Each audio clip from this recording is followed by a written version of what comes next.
well, the rain just keeps falling in the UK. There's no end to it in sight at the moment.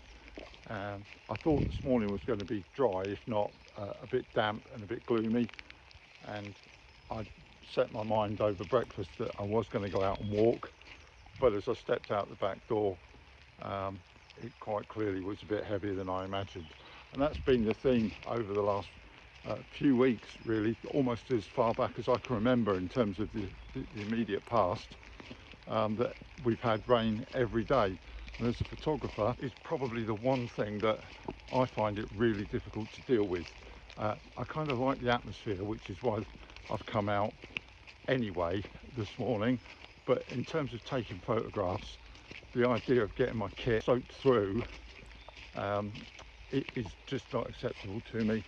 And the other thing is that you know, you're constantly cleaning lenses, viewfinders, screens, and that's just no fun. That's just a whole nother thought process that you've got to do. If I really wanted shots in the rain, maybe I would gear up for it with brollies and that, but on a casual morning walk for some fresh air and exercise, it's just a bit too much. So trust the iPhone out of the pocket. At least that's waterproof to a point, and that can easily withstand these conditions. And I might take some pictures on my iPhone if something catches my eye.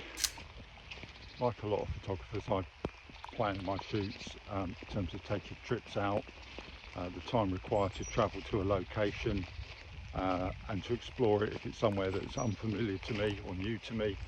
And there's nothing worse really than putting time aside, particularly when you've got a busy life, and doing non-photography things, which is almost really hard for me to contemplate. You know,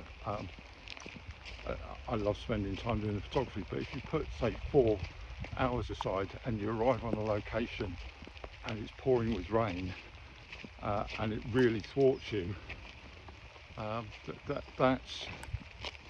that's a major disappointment for me. So this really isn't that much of a hardship, getting out and writing off a half-hour walk to the weather. So I think that's quite enough walking and photography for today. Enough of me rambling on about the weather and what it's doing to my favourite pastime, and time to head towards my day job. Ta-da.